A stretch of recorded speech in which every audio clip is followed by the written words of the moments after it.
हर हर महादेव दोस्तों, मैं नवनीता वशिष्ठ। आज नंद जन्मोत्सव की सभी को हार्दिक शुभकामनाएं।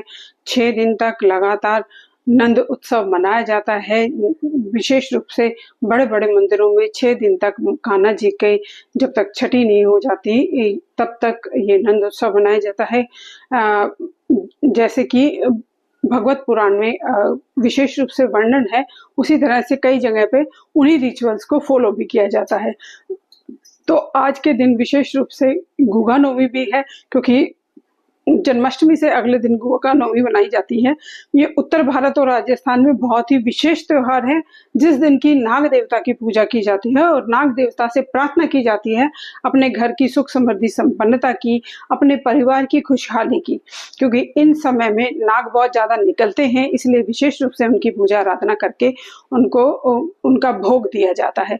और आज गुगा पीर की पूजा आराधना की जाती है और गुगा पीर की को भोग दिया जाता है। जिनके यहाँ गुगा पीर की मानता है, विशेष रूप से गुजरात, राजस्थान और नॉर्थ इंडिया में, दिल्ली, हरियाणा, राजस्थान में इनकी बहुत ज्यादा मान्यता है। बिहार में भी इनको बहुत माना जाता है। तो आज के दिन विशेष रूप से उनकी पूजा आराधना की जाती है, उनके लिए भोग तैयार किया जाता है और अपने ही घर में गुगा नवमी बनाकर गुगा एक घोड़े के सामने नाग देवता को बनाकर उनको उनकी पूजा आराधना की जाती है।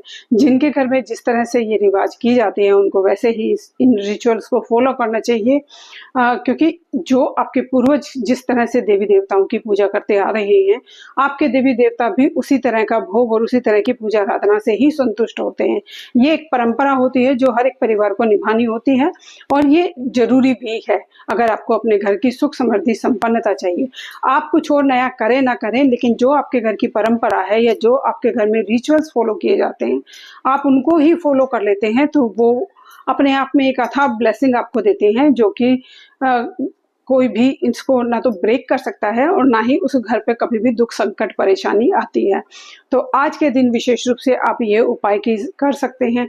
नंद उत्सव चल रहा है। नंद बाबा के घर में आप, क्योंकि जो भागवत पुराण की कथा है उसमें है कि सभी अलग अलग राज्यों से, अलग अलग देशों से, प्रदेशों से राजा महाराजा कान्हा जी के लिए त्योहार, उपहार और वो लेके आए थे। तो आप, क्योंकि जन्माष्टमी में कान्हा जी का जन्म रात के 12 बजे हुआ है, जो 12 बजे तक नहीं जाग पाते उनके लिए ये उपाय थोड़ा सा अच्छा हो जाता है कि अभी आगे आने वाले 6-7 दिन तक आप लगातार कान्हा जी को उनके भोग, उनकी मनपसंद चीजें, उनको खुश करने के लिए खिलौने, जो भी आप ले जाना चाहें आप ले जा सकते हैं और उनको गिफ्ट कर सकते हैं। उनको अपने घर में आने का निमंत्रण दे सकते हैं। जिनके बच्चे नहीं हो रहे हैं वो खिलौने कान्हा जी को प्रेजेंट कर रहे हैं, या जिनके यहाँ पैसे की तंगी है तो वो अब कुछ भी दक्षिणा के रूप में कान्हा जी को जरूर दें। और जिनको मतलब घर में बरकत नहीं होती, उनको कान्हा जी के लिए भोग बनाकर ले जाना चाहिए और उस भोग को अपने घर के प्रसाद में, अपने घर के खाने में मिला देते हैं तो वो प्रसाद बन जाता है और उस प्रसाद को ग्रहण करना चाहिए।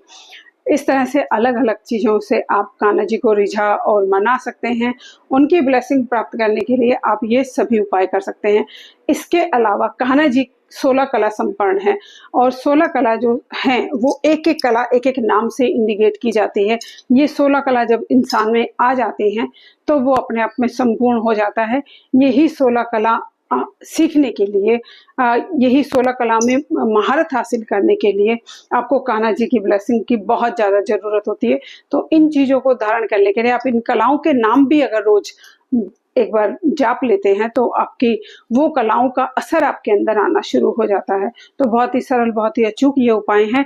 इन उपायों को कोई भी कर सकता है, किसी भी समय कर सकता है।